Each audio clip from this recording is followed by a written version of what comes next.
We are live. Okay. So good evening, students, and welcome to this 47th episode of All India Postgraduate Teaching Program, which is an initiative from ARC AIOS. We boast of this PG program to be different because it covers the uncovered aspects of other teaching programs like case presentations, journal clubs, OSCEs, and didactics rarely on topics which are not comprehensively available at a go in a textbook. So here we present our 47th episode of the series, which is going to be a didactic lecture on customized cataract surgery, which was a question asked during one of the MS finals. Today's didactic lecture would be presented by Samresh Srivastava, who is a director, Raghudeep Eye Hospital, Jaipur. He's a prolific anti-segment and a phaco surgeon, and he will be familiarizing you with the various terminologies used in customized cataract surgery. My special thanks also goes to Professor Tushar Agrawal, who is a professor at RP Center, AIMS, Delhi. Dr. C.V. Gopal Raju, who is a founder and CEO of Vishaka Eye Hospital, Vishakhapatnam. And my dear friend, Mr. Ravi Shankar, who is also a director at the Netralayam, Chennai, for consenting to be discussants. So without much ado, I hand over the screen to Samresh and request him to share his screen.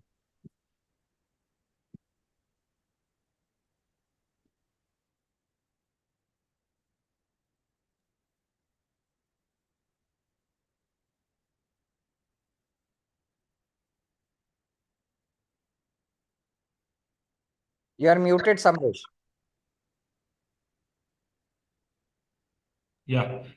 Sorry about that. Again, thanks a lot for the kind invitation, sir. And this is truly a great opportunity to be interacting with the postgraduates and fellows from across the country. And I'd like to thank the panel to be here to discuss this very interesting scenario on customizing cataract surgery or customized cataract surgeries. And it's very nice to know, and it's very interesting to know how the D&B and the postgraduate level discussions have now evolved to such advanced levels where you have to write a main answer on a topic like this. And that is because in today's date and time, it's very important to understand that practically speaking, clear cornea on day one is just not enough. So if it's not enough for a practicing clinician from starting from the first day of seeing an active clinic, it makes real good sense to understand what all goes in to give a perfect visual outcome and how to use these modern advanced lenses, particularly these multifocal lenses, to give these patients enhanced lifestyle. The demand for visual requirements for all ranges is just increasing day by day, and it's getting tighter, not only in terms of surgical performance, but also in terms of calculation, choice of IOLs, choice of materials, because people want 6/6 on day one. It's very important to understand the eye as a whole to be able to deliver such a performance. So when you formulate an understanding of customized and premium cataract surgery, you have to deconstruct in your mind as a postgraduate and also as a clinician how to go by with these patients. Again, intermediate vision has started to play more and more role, and also because screens, both intermediate and near, are now an integral part of our life. So it's very important to understand comprehensively the individual. So to answer this question, I would say the first thing to understand is to detailed workup of the patient, which like always includes a very important history taking, starting from what the patient does, how many hours he spends in front of a screen, what are the driving requirements, and more importantly, what type of person is he? So again, a very important point to ponder is there any difference in a workup for a routine cataract surgery or like you would do in a medical college or a camp versus refractive cataract surgery or premium customized cataract surgery? And then how do you go by it to formulate a strategy? And will it, at the end of the day, enhance you as a clinician and as a practitioner? Again, there's a set protocol for this. What we have to understand is that we always, for all patients, we always evaluate both eyes. A good clinician and a good understanding person will evaluate both eyes and not just the eye in discussion, even if you're doing a camp surgery, which includes visual acuity, various investigations like keratometry, but biometry for both the eyes, and so on and so forth. And we'll discuss this in detail. So it's very important. The key takeaway from this point, if you have to write one point in your answer, is first thing is to evaluate both eyes because we are treating the patient's binocular vision. First and most important refracting surface of the eye is the tear film. So tear film analysis is the number one diagnosis that you will do for any refractive cataract surgery patient. And it could include simple things like a Schirmer's test, because a Schirmer's test measures tear production, and a decrease in Schirmer's will mean low tear production or aqueous deficiency dry eye. And the other thing is staining, which will give you not only the corneal surface, but can also give you tear film breakup time. The second thing you evaluate on slit lamp is lid morphology. So when we do a workup for the patient, it does a cataract patient just doesn't mean a grade of the cataract. It not only means the corneal health, but it also means the lid health, because these lid margins will secrete sebum. Meibomian glands will secrete oil, which will keep the tear film intact.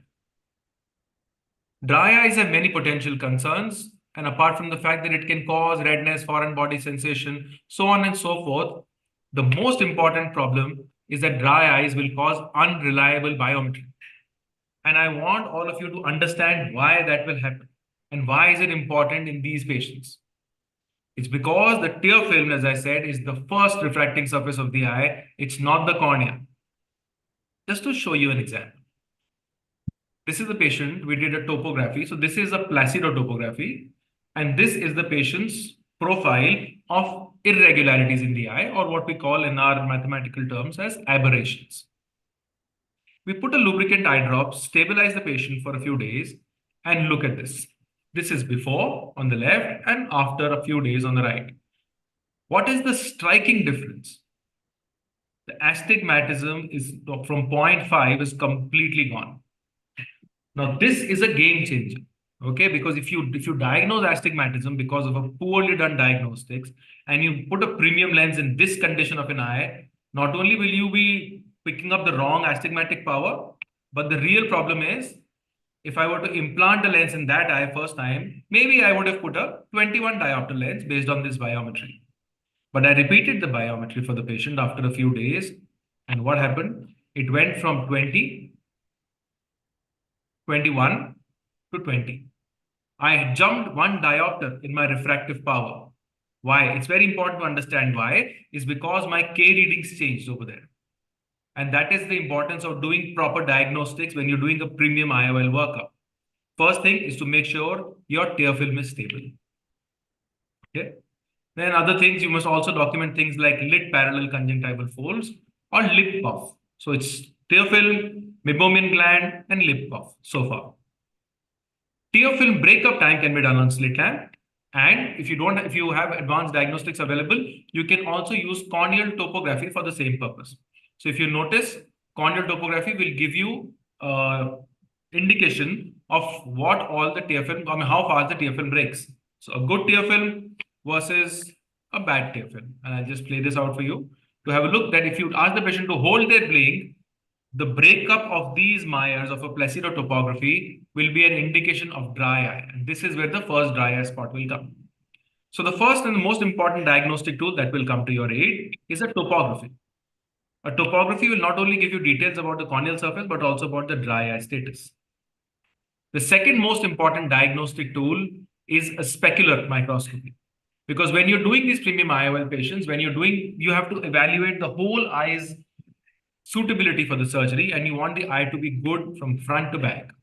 And needless to say, you don't want to put a multifocal IOL or a EDOF IOL in a patient like this, because these corneas can decompensate because of surgical insult. So a specular is the second diagnostic tool that would be a good answer in formulating an answer for a problem like this. Corneal topography is the surface of the cornea and it maps out the shape of the cornea. And why is it important? Because one of the major tools that one needs to understand when treating multifocality, when treating the patient with multifocality, is astigmatism. Astigmatism is that one thing that will make the difference between a good visual outcome and a poor visual outcome. And it will make the difference between the choice of a multifocal lens as a simple multifocal lens or a simple EDOF lens versus a multifocal or an EDOF toric lens. That is why picking up astigmatism is a very, very important tool in our surgical practice. But when we talk of astigmatism, we have to understand that there are two types of astigmatisms. Pre-existing, which is corneal astigmatism, and the one that we induce, the insult that we do in the eye, which is the surgery-induced astigmatism. And so it's important for us as surgeons to calculate our own surgery-induced astigmatism or SIA. There are many ways to do that, and that's not in the scope of this lecture. So corneal topography for understanding astigmatism and total astigmatic picture of the eye can be calculated. So let's move out of this. So again, as I said, anterior corneal astigmatism. But now more and more, there is a role of posterior corneal astigmatism. This is a little bit of an advanced concept to understand that the cornea has an anterior surface and it has a posterior surface. Up until now, all the surgeons up until last 1 decade back, we thought only anterior cornea plays a role in calculating the lens power. But that's not true. It is actually also the posterior cornea, which is following the anterior cornea, but in an exact opposite fashion that adds or subtracts value to the corneal power. And you add your surgery-induced astigmatism, you get total astigmatism. And this is very important when you understand corneal astigmatism. There are many ways by which we can evaluate, and these are some of the things that I've listed off, which are a good pointer to add to your answer. Manual keratometry has been there forever. Automated keratometry gives you a fair idea of the K1 and K2 readings.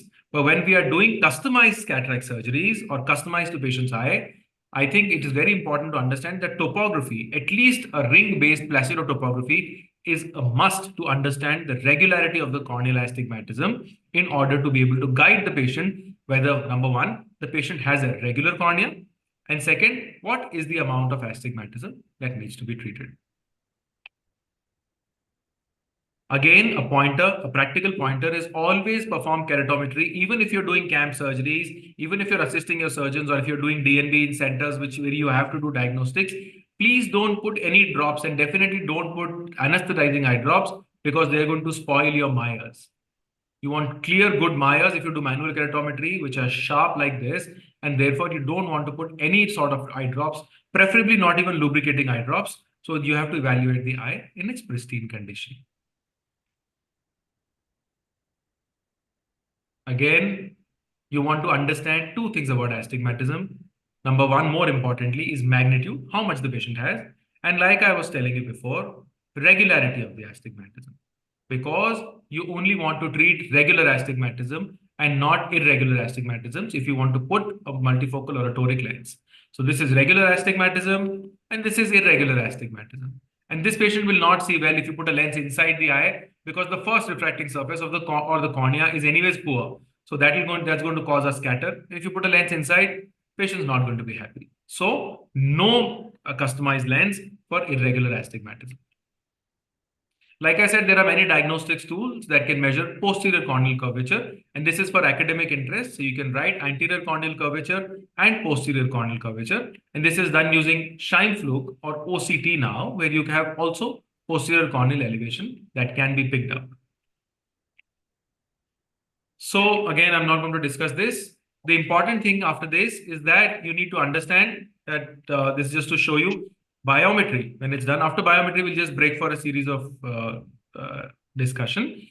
Biometry, if it's done, the ideal way to do biometry in customized IOL patients is definitely not a contact biometry, because you are touching and indenting. So preferable is to do an immersion biometry, because contact biometry, you are never aligned to perpendicular to the axis of the eye, as you can see over here. There is where the probe should have been in a dotted line, where it is right now. If you do an immersion biometry, at least an immersion biometry, the patient has some sort of fixation target, like a red dot, to be able to see. So never to do an optical contact biometry, preferably an immersion if you have, but the best biometer would be an optical biometer or a swept source OCT biometry, because it aligns the patient's measurement to the patient's visual axis, because the patient's eye is far and the patient can fixate on a point source of light. Therefore, you are treating the patient right on the path of light where the patient has to see. And number one choice again would be optical biometry followed by immersion biometry. So before I go into IOL power calculations, I value Dr. Ravi Shankar's opinion on any more diagnostic that that I'm missing out on, sir. Dr. Tushar also has joined. Welcome, Oh, Dr. Tushar. Yes. Thank you, sir. I think we'll break this talk and we can have discussions at the postgraduate level at various topics, which you can either complement or add upon. Both of you, Tushar as well as Ravi.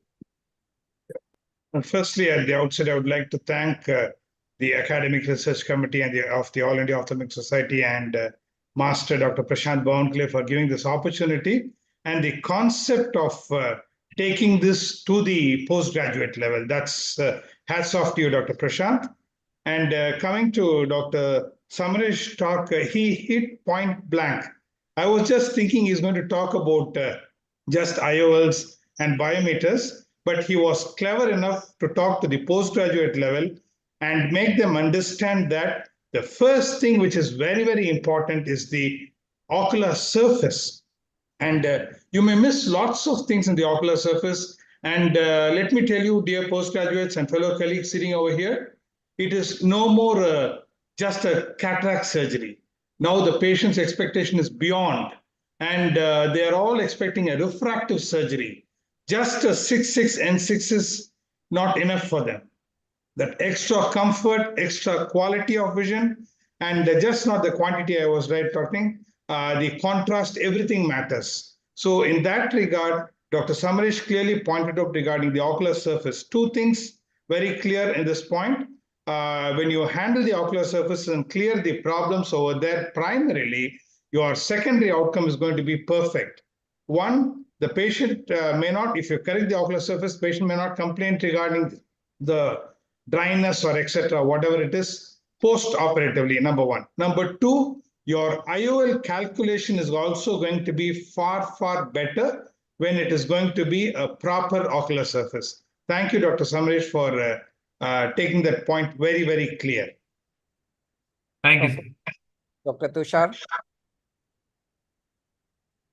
So I joined about 5 minutes late. So I joined at the point where the start of the workup was being discussed, ocular surface and everything. So was anything discussed before that? I just to catch up that we are on the same page. So we started from, sir, ocular Systemic. Okay, Uh, so systemic and all systemic conditions and everything. So coming to that, sir, now as the diagnostics are falling in place, we are coming to that. But you can add on, sir, right now. Okay, so you rightly, one thing I'd like to just emphasize what we sort of, I personally especially like to emphasize when teaching that Dr. Samresh said that we are treating both eyes of the patient that the PGs should understand. But I go one step ahead that more than the eyes, we are treating the patient also. So it's always good to have a holistic look at the patient to begin with, when you are planning cataract surgery, because sometimes an eye may, warrant some procedure or some implant, but the patient may have a different need. So that's one thing I like to, sort of just re-emphasize here. The second is to have a set protocol, because see, this is a very boiler. In most cases, this is the most frequently performed surgery in the world and anywhere. So it's performed in great volume. So every center or every person, every surgeon going out into practice, or even for exam purposes for that matter, you need to have a set protocol through which the entire patient can be put through the entire all the OPD patients or whatever. And so that practicality has to be worked out, that what all ocular surface tests you can do, what all machines you have. Everyone may not have a specular, everyone may not have a pentacam. So you need to adjust for that also. So for example, we recently started a small study on ocular cataract surgery in pre-existing ocular surface disease. So one point of consideration was what inclusion criteria to keep. So there are n number of tests now to do, to diagnose ocular surface conditions. But can we subject all patients to those tests? It's not possible. So we kept. So when I went through the literature, a simple test like breakup time, which takes about 10-15 seconds on the slit lamp, can tell you whether this patient is good for further cataract workup or it needs to be treated or not. So if any patient has a breakup time of less than specially 5, those patients should definitely undergo either a dry eye workup, or even if you don't have a dry eye workup, they definitely need some optimization of the ocular surface before any kind of cataract surgery, especially the premium IOLs are planned. As you very nicely showed, that the simple treatment of dry eye can change the astigmatism to the point where it needs a change in the IOL power. So that point, I think I'd like to emphasize that you need to have your own flow chart, that what all tests you can do in all patients, rather than selected patients. So once that is there, then I think the results become better and better with time, because you don't miss out on anything. And the regarding the drops, I think one point needs to be emphasized, that sometimes, or we have done it, I have done it in the past, but now we no longer do it. If you're not getting a proper reading, or you find that the reading is suspicious, don't try and put an artificial tear and then take the K readings. It's simply not done. Those readings are fallacious. Those have no meaning. You can stabilize the surface for 2 weeks with artificial tears or cyclosporin or whatever. But when the patient is undergoing biometry, he or she should not have had any kind of drops at least 10 minutes before the K readings are taken. That's good enough to wash out any drop. So those are my inputs on this till now. Thanks, Dr. Tushar. So I'll move ahead. So moving on from topography, now that we've calculated the axial length, the whole ocular biometrics, and the cornea surface, the next important point to understand is what formula you're using. It's time to use modern formulae, but more importantly, these formulae hold very well when it comes to post-operative spherical equivalent to come to as negligible to value as possible. So the go-to formulas in today's date and time, the most commonly used formula globally right now is the Barrett formula, which gives you, once you input data, a lot of diagnostic machines will have them incorporated, but it is available for free. So if you have these data, even if you have immersion data, you can put it in and you can get an IOL power out. You can also use calculated formula. Another good formula to add on is called the Hill RBF calculator, which works on a radial basis function or some sort of an artificial neural network to calculate your IOL power formula, IOL powers. So two good formulas, the Barrett and the Hill RBF calculator. The next most important thing, which is sometimes overlooked, but it will add on value if you as a postgraduate know this, and it will add on value in life if you know this, is to understand the patient's dim lighted pupil or mesopic pupil. It's a basic test, but it's important. And why? Most of these patients who come to your clinic, they will read 6/6 in the clinic when you put them in your refraction rooms. But their simple complaint will be, I can't see at night. Why is it that they can't see at night? Some of them, and some of them are okay. This is just to show you, I'll just orient you. This is the patient's aberrometry, and this is the topography. This is the point spread function, or how the point of light will spread when it hits your retina. And this is how a simulated visual acuity chart will come based on the point spread function. So if you notice, as I keep going down and keep enlarging the pupil, it's very simple optics. More and more cornea opens up. As more and more cornea opens up, more and more irregularities of the cornea open up, and your vision goes from being pristine to being horrible. So a dim lighted pupil evaluation for all things, topography, aberrometry, is really important. Why? Because if a patient has a mesopic pupil or a dim lighting pupil that's opening up to 7 millimeters, 6.5 millimeters, these patients may be relative contraindications based on their personality. So like Dr. Tushar brought about, that you don't only assess the eyes, you also assess the patient. And if you feel the patient's personality is such and the patient's visual requirement is such that in dim lighting conditions, they may have an issue, it's very important to document how much their pupils open up in the light. And you don't need fancy tools. All machines will give you the pupil diameter. You just have to do it in a dim room. That's all you need to do. So documentation is really the key here. Next most important thing is retinal assessment. And particularly for customizing and giving good quality outcomes to these patients, a good retinal evaluation of dilatation, I think, is mandatory and I think should not be missed.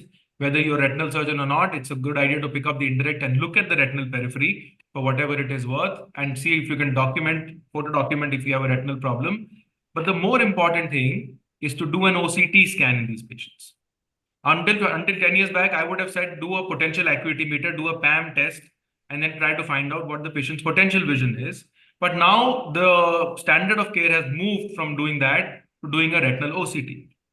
This is published by our team close to about a decade back, where our team did prospectively OCT in the eyes that was shown to a retinal doctor. And the retina doctor certified them as being okay, retina being okay.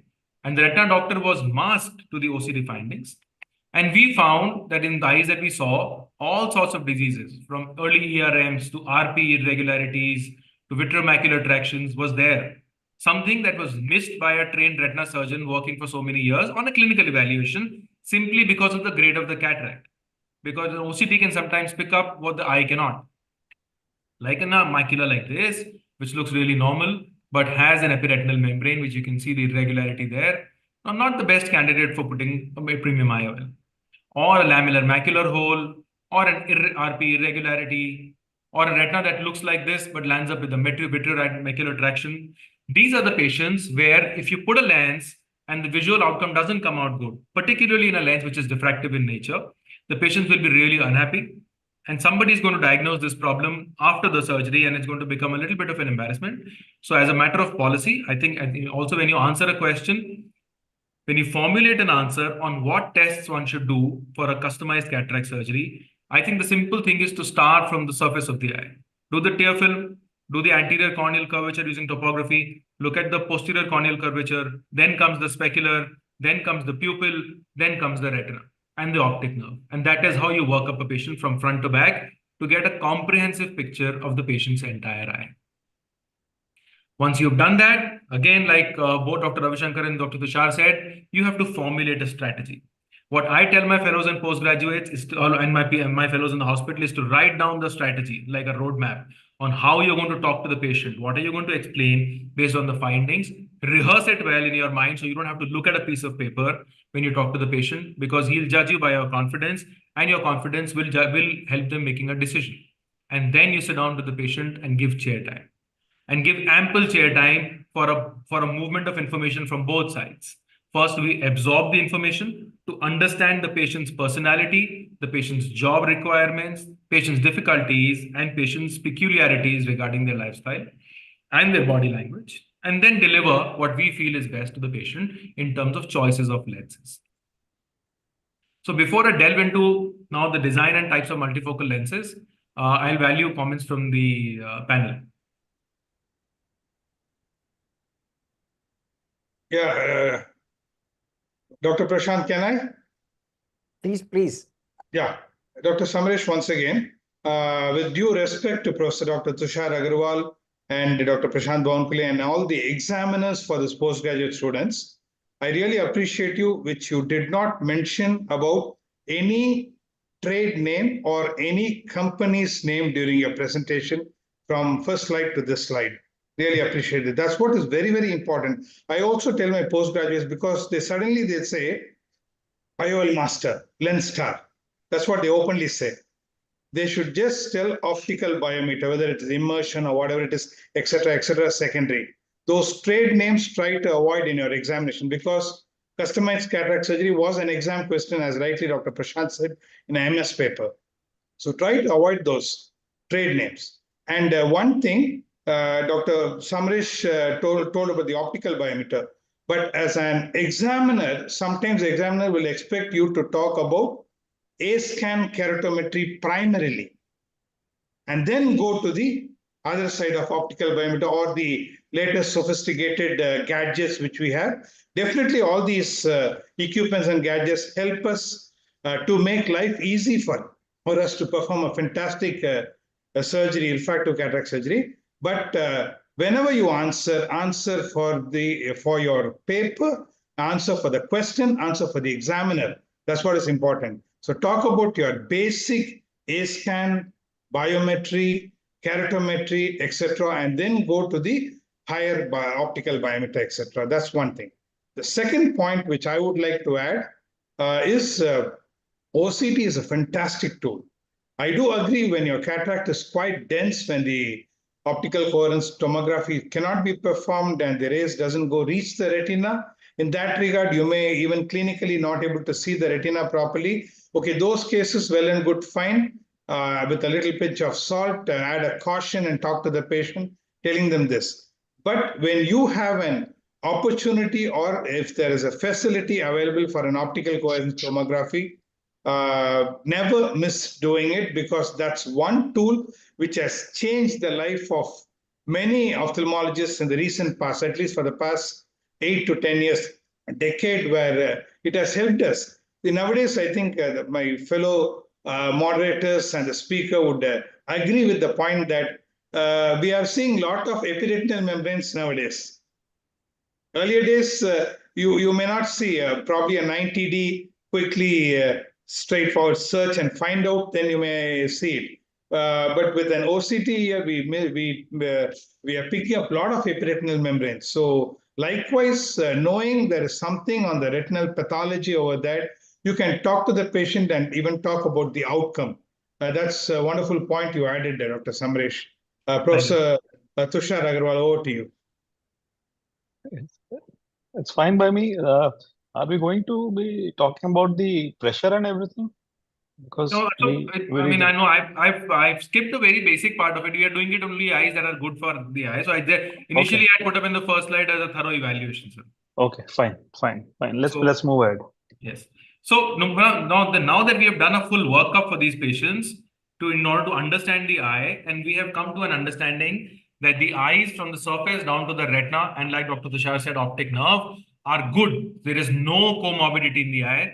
Then we decide on the lenses and go ahead. So to decide on the lenses, it's very important for us to understand first what these lenses are and what they're doing.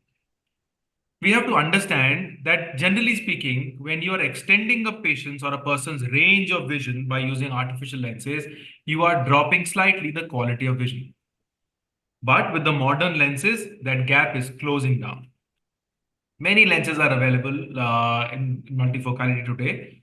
For us, it's very important to understand that we have gone through a lot of generational change, even during my days. You know, when I started as a postgraduate, I've been into practice for almost 15 years now. And when I joined in, there was people who were very wary of multifocals, which were here. I joined here somewhere at traditional multifocals, which were +4 add multifocals to low add multifocals. Now we are at an age where we are in trifocals and small aperture IOLs accommodating. And finally, we have come to a place where we found a sweet spot as of now, which is the extended depth of focus, or EDOF lenses now. So for all the postgraduates, the relevant ones are the ones that I've colored right now. We are using, when we talk of multifocality in the truest sense, we are using trifocals and some variants of an EDOF, which stands for Enhanced Depth of Focus IOLs, which are our primary go-to options now in today's date and time. So how does one choose all this and how does one correct it? What a multifocal IOL does is that it splits the light that you have between distance, intermediate, and near, using some sort of smart optical assemblies, like as you can see over here, to give you both the ranges of vision, or 3 ranges of vision, as what trifocality would do. So this is a simple optical diagram to understand what's happening in the eye. Again, if you look at, this is called a water bath experiment, where the IOL is put in an optical bench in a water bath, and you put a laser through it. So if you put a monofocal lens, you'll have single focus. But if you put a trifocal lens or a bifocal lens, you'll have multiple focal points. And this is how light is split to cause a true multifocality. How do you do that? Traditionally, with the traditional diffractive multifocal lenses, there were 2 types of lenses to start with: diffractive and refractive. And refractive lenses have become academic interest now. So when you classify multifocal lenses, just mention diffractive and refractive. But for now, most of the lenses that we use in today's time are diffractive lenses. So when you talk of diffractive lenses, these are the steps that you have. So the center of the lens can be distance or intermediate dominant. And then you have these steps that break the light. These steps, or these diffractive steps, have different purposes in terms of its height and its width.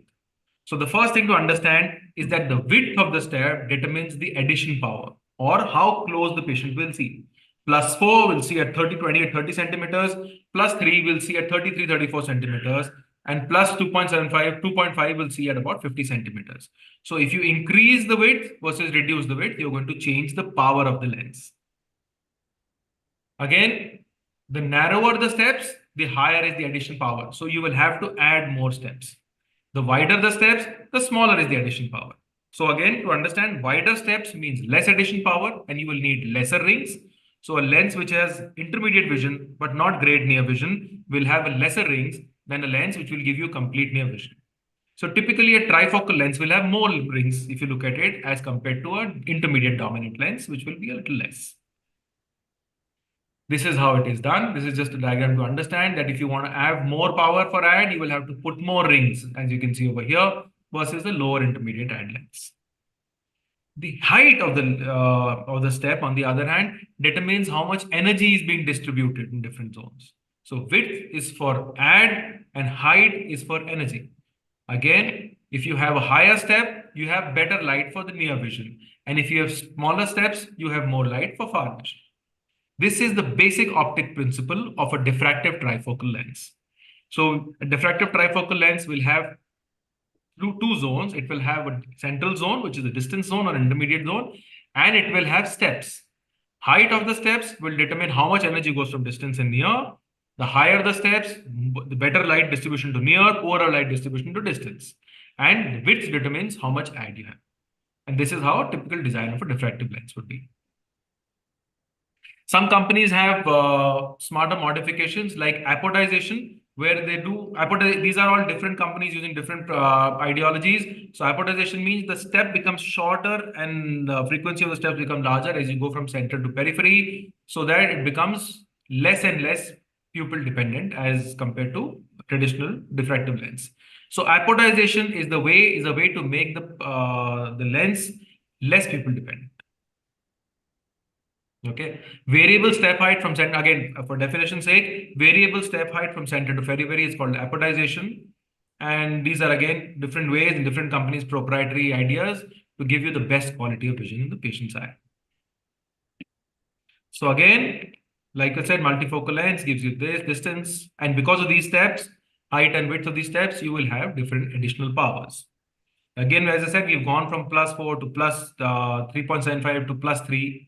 And now these new trifocal lenses, which are many companies are giving full range IOLs, different, but it's important to understand that these trifocal IOLs give, apart from giving good distance, they also give good intermediate vision, which is 70 to 80 centimeters, which is at an arm's length, or which is where you would typically keep your screens. So it works for most things like smartphones, you're looking at computer monitors, you're looking at reading, cooking, whatsoever, walking down the street, you have that kind of range of vision. Because you distribute light between the three, there is only 100% light and that light is broken down. You always need some extra light. And if you look at it very crisply, there is some loss of contrast in mesopic conditions. But this is how typically one would see with a diffractive lens, trifocal lens. But all three are focused, distance, intermediate, and near. Again, not all trifocals are the same. So this is just to show you a comparative map. The different lenses will have different adds, as you can see, starting from 1.6, 2.1, and so on and so forth. And they have different light energy distribution.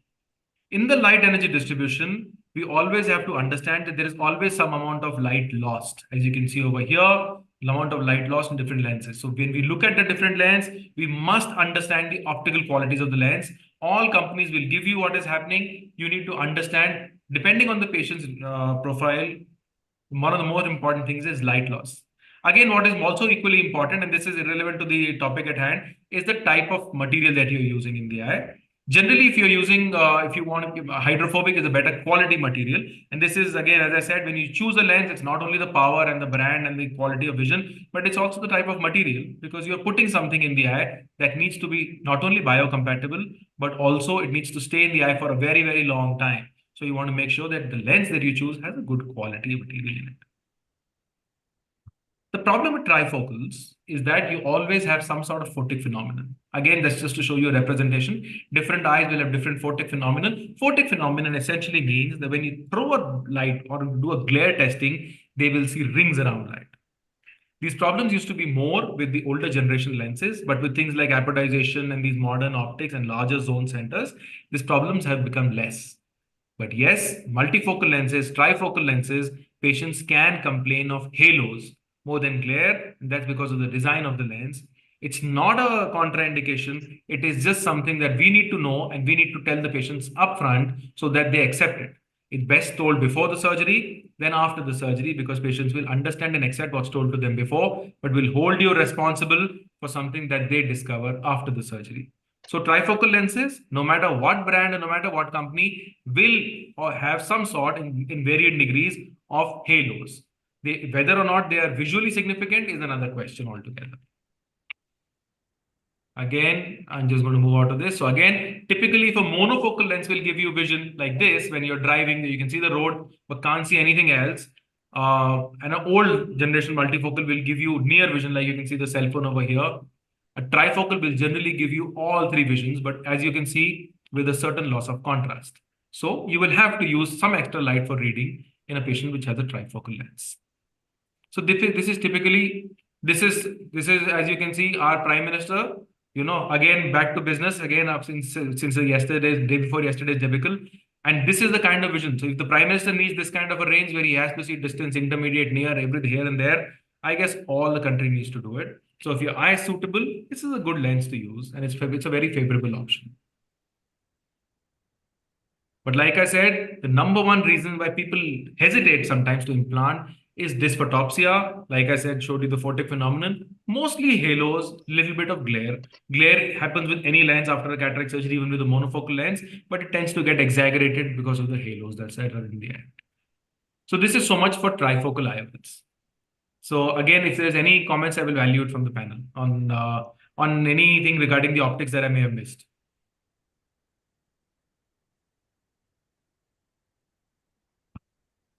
Or if not, I'll move ahead to the intermediate vision lenses. All right. So the first category of lens is the trifocal lens. The second category of lens is an intermediate vision lens. What's an intermediate vision lens? An intermediate vision lens is one that gives you distance, but also has some sort of optics to give you intermediate vision. Complicated optics, but give you intermediate vision. So it's configured for distance and intermediate. Again, like I said, 60 to 70 centimeters or at one arm distance, which is where you would typically keep a screen or your cell phones in a larger font or your office table or your kitchen platform. The good part is that they will see very well at that distance, with the only caveat that these patients will need low powered readers. They are not zero for near. They will need somewhere between a plus 0.75 to a 1.25 for a reading distance. And this is the only flip of this. So one would ask, why put these lenses when you have a situation like this? Why not put a trifocal? Again, as a simulation, you can see the distance and you can see your car dashboard because that's an intermediate distance.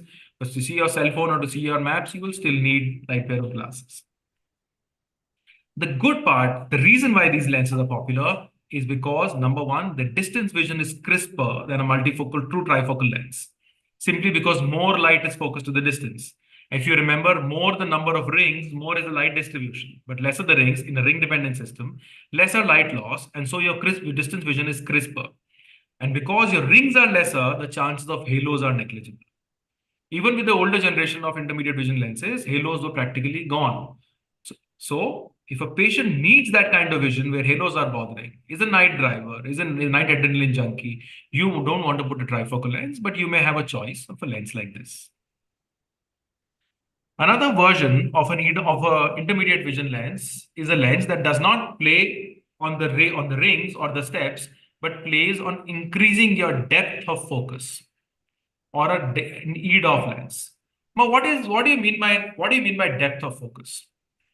I'm just going to go slow on this to explain to you that if this is your point of focus in the middle of the tree, and this is what is focused on your macula and then in fovea, and then you can see very well. Depth of focus essentially means that the lens has optical qualities that you can see a little bit on the ahead and a little bit behind. So rather than having a point focus, you have what is known as a depth of focus or a range of focus. So things ahead of this point of focus and things before this point of focus are also focused, or in other words, are equally defocused so that you have a larger range of vision. And this is how you create a depth of focus. So this white yellow lines that you see is called your depth of field or a depth of focus.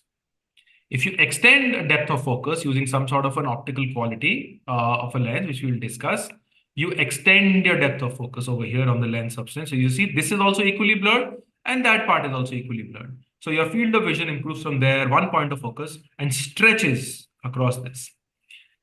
This enhanced depth of focus lenses can be done by many ways, and they could give a very, very good. In fact, these are now the most upcoming and the most sought after lenses in the market because they completely do away with all the negatives that a diffractive lens had, particularly that of negative dysphotopsia.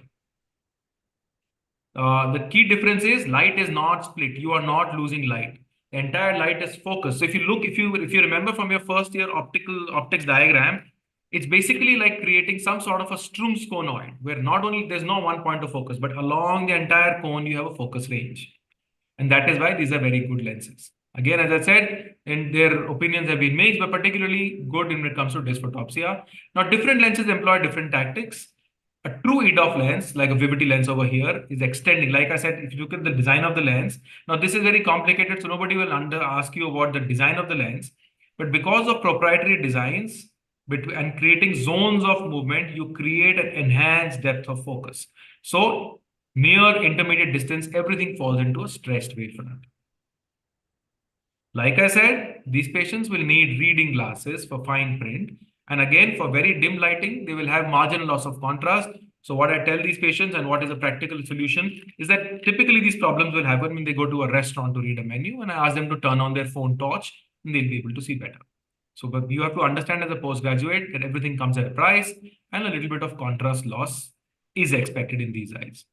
So this is just a small thing I did a few years back when I was sitting in, as a speaker in one of my sessions in my conferences, and I just focused at a doctor just to show you what an enhanced depth of field looks like. So I'm taking this picture using a prime lens.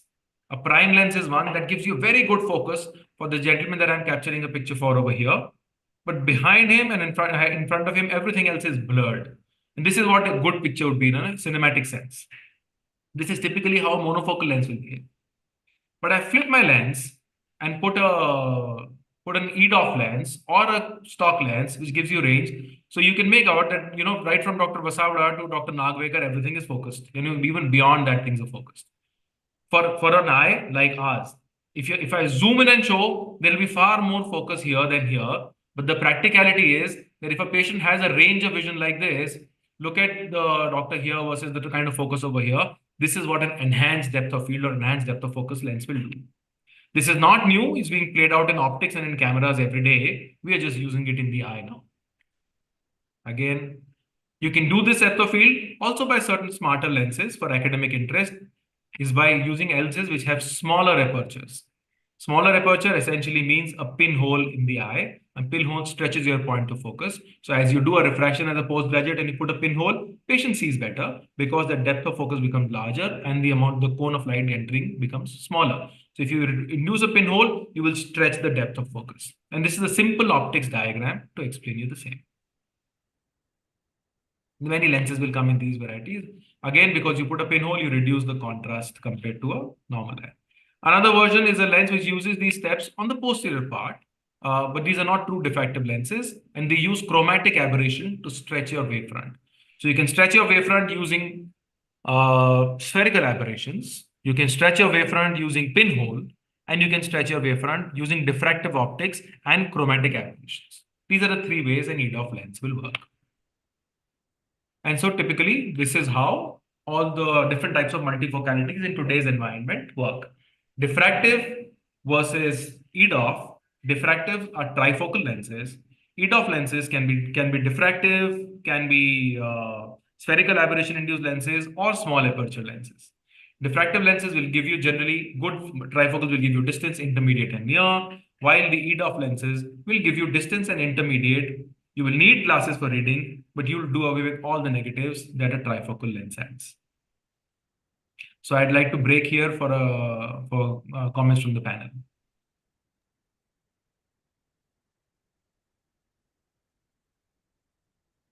Yeah, so I think it has been summed up very comprehensively, and I think it's a very tricky topic to explain and to understand. But I think especially the multifocality part, the EDOF part, extended range of vision, I think there has to be some differentiation between EDOF and the enhanced monofocal also, Yes. because there is a category of lenses. They are for all practical purposes, they are in the same category, that they provide an extended depth of focus, but for technical and commercial reasons, some of them are categorized as true EDOFs, and others working on a similar principle are categorized as enhanced monofocals.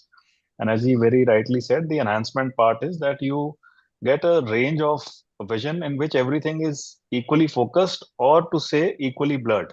As he very rightly put, that it's actually equally slightly blurred. And that's about and the studies have shown that it's about a diopter. It's like getting a free one diopter ad along with your distance correction. So these patients typically will end up with, in normal lighting scenarios, would end up with vision like N10, especially if taken binocularly, N10 or N8. And if need be, for smaller fine print like newsprint and all, they might need a correction of 1 to 1.25 diopters, rather than needing correction of 2.5 diopters as we need in routine monofocal lenses or any other monofocal lens. And I think that was my input. So these have become very popular simply because they don't sacrifice any light going into the eye. There is no diffraction happening, so there is absolutely no problem of halos and everything. So that's why they are very popular, and they solve a very important problem, that these days most of the so-called reading distance is actually an arm's length distance, intermediate distance, the mobile phone, the laptop, computer, and everything. So it solves for that, and the true reading actually is much less. So that's why they have become, I think, very popular, especially professionals who are undergoing cataract surgery themselves. I think they are very popular. Thank you, sir. Well explained, Dr. Samresh, and Dr. Tushar also hit the point by telling it regarding the enhanced and the extended depth of focus. I'll put it this way. For the benefit of postgraduates, there are two things to be known when it comes to intraocular lenses. For the exam point of view, when you get a question like this, you just have a tabular column over there. Just put IOLs, intraocular lenses, mention it as monofocal, monofocal plus, or otherwise extended depth of focus, or enhanced depth of focus, and multifocals, trifocals. Just put a tabular column over there and just tell the type of lenses, whether it is hydrophilic or hydrophobic. Just 2 points for the examination paper to be much interesting and much nice. The other thing you can also add regarding the clear white lenses and the amber yellow lenses. What is the advantages by having those amber lenses over there? And likewise, if you can put a tabular column over there and tell regarding the multifocal, or rather the intraocular lenses, it will be quite easy, and the examiner will understand that you know something about the intraocular lenses. That's one part. When it comes to the patient aspect, when I'm going to become a clinician, you're going to become a practitioner and work, the one point which Dr. Samresh clearly said and would be definitely agreed by Professor Tushar and Dr. Prashant is, your chair time is very, very important. Unless and until you understand the patient's difficulty, why has the patient come to you? Number one, does he really want his near work? Does it really want his only screen gadgets to be looked for? Or is he a professionally wants to drive? Or he is an active in profession, he definitely drives at night. All those things. Take a paper, start writing everything, and understand what is the necessity of the patient, and then advise the lenses accordingly. As rightly said, today's world and present time, the best lenses available for the patient-centric focus is the extended depth of focus, the EDOF, and the enhanced depth of focus. Whatever you say, the mechanism, how it works, whatever you can say and understand it, that's the best lens, because it makes patients' life easier, as well as the ophthalmologist, the ophthalmic surgeon. The reason being, the patient does not complain. He is happy with a fantastic distance vision, 6/9 or a 6/6 parts.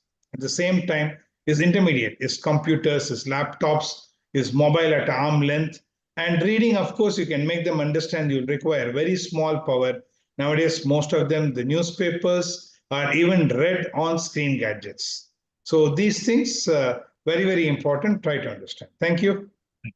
Thank you, Dr. Ravishankar. I think under the tabular form that Dr. Ravishankar mentioned, which is a brilliant idea, it's always good to have pointed answers and very simple, flowchart type answers when it comes to exams, because examiner doesn't waste time in reading through big paragraphs. I think it's also key that under those tables, if you can make simple line diagrams, which I tried to do over here, just pick up, something, just make lenses and just show what EDOF does, because half the time, even to be with all due respect, sometimes examiners may also not know, because if they're not cataract surgeons and there are other departments, so it's something that really flows in through your eyes and gives you a very good, in my understanding, diagrams always fetch more points. So you can never go wrong with more diagrams in the paper. Samresh hinting at me. No, sir. But for the benefit of doubts. I know. Just follow. All right. So I'm just going to just give you brief pointers. So see, once you do all the math and you understand the patient and you have invested in so much diagnostics and time, it's very important to do the right surgery. So I'm not going to go and delve in very details, but simple things like fashioning a right incision of the right type that calculates your SIA right. Like in this patient, notice that the blade is going in and is slowly coming out in the exact same path, and the incision is a squarish incision. So it's a watertight sealing incision. Will give good visual outcome because the healing will be good if you don't abuse this incision during surgery. To fashioning the right size of capsulorhexis, taking your time to understand that whenever I do a surgery for patients now, I go by their axial length and their IOL powers, and in my mind I create sometimes in a hyperope a larger rhexis and in a myope a smaller rhexis to make sure that when I place a lens in these lenses have 360-degree cover. The advantage now is that in certain centers, there are femtosecond lasers available. And this, I think, is an added point that if nothing else, these femtosecond lasers will give you 360 degrees optical cover because they align on the visual axis. And as you can notice here, rhexis is perfectly rounded and centered. So apart from the fact that it improves your surgical time and your outcomes, rhexis, I think, plays a very key role. As for academic interest, image-guided systems that help in toric alignment, if you're putting a multifocal toric lens, are very good because there are errors of biometric adding and error of data are lost because there is a seamless workflow from your diagnostic tool, which is your biometry, to your femtosecond if you're using, to intraoperative alignment systems. I'm just showing you to show you that sometimes errors of alignment using manual systems can cause a problem. I don't know if this will work. If it does, it's so yeah. No, so it's not working. So anyways, using intraoperative alignment systems will help you place the lens in the right place. And an optimum rhexis size, as you can see over here, will keep the lens right centered. It will prevent the lens from decentering. More importantly, it will prevent the lens from tilting. Because if a lens tilts, because at one point there is a rhexis cover and at one point there isn't a rhexis cover, you will land up in a very poor optical profile called a coma. And a coma is a horrible profile to have, and these patients will be very unhappy. So despite doing all the workup and despite looking at the eye and putting the right lens, just a poor surgical technique or a missed problem will cause poor visual outcomes. Again, I'll just skip out of this in the interest of time to discuss a few cases. So this is just to show you that if you do it all right, you have a well-centered lens in the visual axis. This is the toric multifocal lens in the eye. And this is how typically these patients would look. When you look at them, you feel happy. And when they look outside the eye, they feel happy. So I'm just going to discuss briefly a few case scenarios just to get the hang of it. Some of them may be relevant for postgraduate level and some of them are, but these are all real life situations. So I had this patient who was a practicing ophthalmologist, and ophthalmologists, they are difficult patients because it's very difficult to explain to them sometimes. And they are very old ones are really, because they've seen generational change over the lenses. We discussed with this patient after evaluating him thoroughly. Number one, there was borderline astigmatism. So how much astigmatism matters? If your IOL calculation shows a toric IOL, the astigmatism matters. So the question of whether an astigmatism matters or not is irrelevant. But when you put whatever K readings you've calculated and you put it into the IOL calculation formula, a patient with 0.3 diopters of astigmatism may also need a toric lens because, like we discussed before, it's both the anterior and posterior cornea that plays a role. Looking at the patient's profile and the fact that the patient was suitable for a trifocal IOL, we explained this to the patient. The doctor was motivated for toric IOLs. We explained that the patient may need halos. Even to an ophthalmologist who was practicing, we explained to the patient again to hammer it down that they may see halos. And the doctor opted to go ahead with a laser cataract and a multifocal lens. This is how the patient looks. And patient's very happy with pan vision. So if you get a question, I don't know how it will work, but if you get a question or if somebody asks you, what's the right candidate for a multifocal IOL? In my understanding, a right candidate is one whose eyes is absolutely good when it comes to anatomy and physiology and maybe wanting all ranges of vision. So you really cannot pick the type until you talk to the patient. And this is like, just I put this example because it's an ophthalmologist, complete antithesis of what we were initially told, that old women who are doing nothing should be getting multifocal lenses. That's an active surgeon that got one and was happy. This is a tricky patient. So that's a 42-year-old lawyer, okay, who's had nystagmus. So nystagmus we'll discount for the purpose of postgraduate discussion, but has posterior subcapsular cataracts and doesn't want to wear glasses. So this is just to show you that we applied a multifocal lens, panoptic lens in this patient's eye. Again, nystagmus we will discount. But even with the presence of nystagmus in an eye, which is, you have a nystagmus, you do understand that the foveal threshold will be low, the foveal function will be low, but the patient's contrast sensitivity, vision was definitely good, but for contrast sensitivity, photopic, mesopic, with and without glare was all within range. So as to goes to say that these lenses, when they perform really well in all sorts of eyes, considering the ocular parameters, are normal. One more case of a person who has to drive 30 kilometers every day, sometimes at night, and has glare and has given up driving just because of the simple fact that they have a cataract. Now, this is a patient where driving is a primary concern. Unlike seeing and reading, and quality of life and playing cards, this is one patient where driving is primary concern. So we explained that they will need some sort of an EDOF lens. Now, I like to go with the lens which stretches your range of vision rather than diffraction. That's my choice of lens. And we counsel that these patients that although they may have less of halos and they will be able to drive comfortably, they will need glasses for fine reading. So this is the trade-off that they will do, which will be significantly less. If you put a monofocal lens, they'll need a plus 2.5 or a plus 3, where here they'll get away by using a 0.75 to a 1.25 reading glass. Again, this is post-operatively, patient's binocular, 6.6, unaided, also 6.6. One eye has a little bit of a cylinder, but binocular, the patient is very happy. If you put in extra light, they don't even need glasses. They will see N6. Why? Because when you put extra light, you will cause pupillary miosis, as we just discussed, stretching the range of vision by stretching the field of vision. So you can play with these things, but it's always good to counsel these patients that they will need glasses. The patient's happy, patient's reading vision is good, and we hit the target, the nail bang where it was supposed to be nailed. Again, last few cases, young male who's had allergies and has had taken treatment, presents with bilateral cataracts. It's a posterior subcapsular cataract, which is, as can be seen over here. Now, I just put this case up to show you the importance of diagnostics. This is the patient's mesopic pupil because we do all the tests here in a dark room. Mesopic pupil, patient's pupil opens to only 3.5, 4 millimeters, and that's a regular astigmatism. Again, this is irregular astigmatism, but when you look at the pupillary area, which is the aperture of your eye, it's regular astigmatism. And so we advise this patient to go ahead with a EDOF lens. Patient is again very happy to understand the optics. So I'm just going to move out of this. This is a patient which is irrelevant for the purpose of this talk. So I'm just going to move off this and wait for the slides to load up. Okay. So, okay. All right. So back here. Okay. So again, to summarize what we were discussing, yeah. Trifocal IOLs and diffractive and EDOF IOLs. Trifocal IOLs are extremely successful lenses. They've been the boon to all ophthalmology practices and the premium practices throughout the world, but they're not for everyone.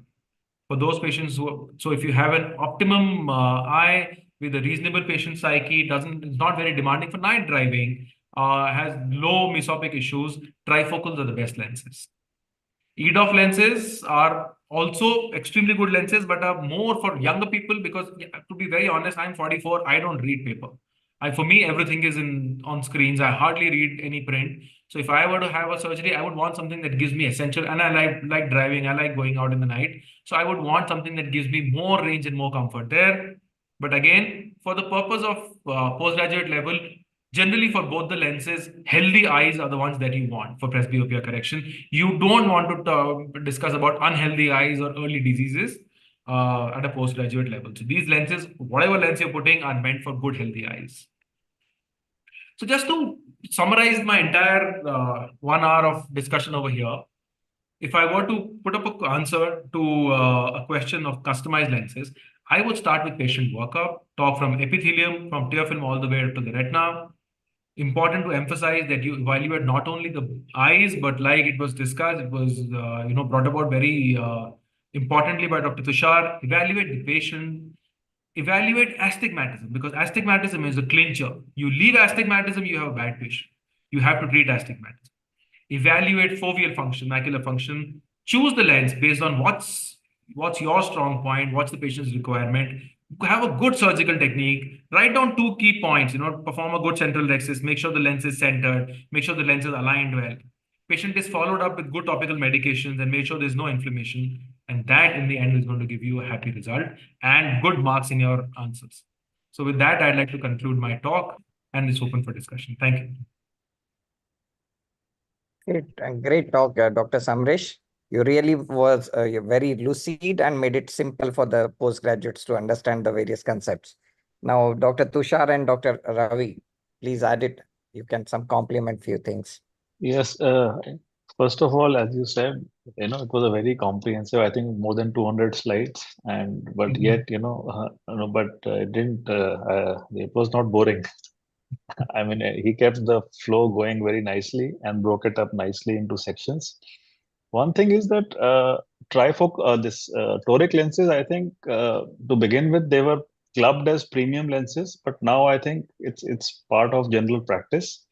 For all practical purposes, they should be classified as as you would correct a patient with glasses. You will not just give spherical correction; you will also give astigmatic correction. So that's has to be there. The only caveat is that if you are planning a non-multifocal or a non-trifocal lens, then the threshold of putting a toric versus a monofocal lens is slightly higher. And you can ignore up to 0.5 or 0.75 diopters of astigmatism. But he very nicely put that for multifocal or trifocal patients, if the machine says that yes, toric lens is there, if it calculates the toricity and the IOL power, even you don't even need to look at your personal threshold, whether it is 0.5 or 0.6 or 0.2, because the trifocal lenses, they do not go well with any kind of residual astigmatism. So in there, your threshold is basically you have zero threshold. If the formula says that yes, toric lens is required, it is required. That I think differentiation, I just wanted to just put a little more emphasis on that, because astigmatism takes away, I think, I remember the days before toric multifocal lenses were available, we used to keep a cutoff of less than 1 diopter astigmatism. And then we used to implant those restores and all. But we did have patients who were unhappy.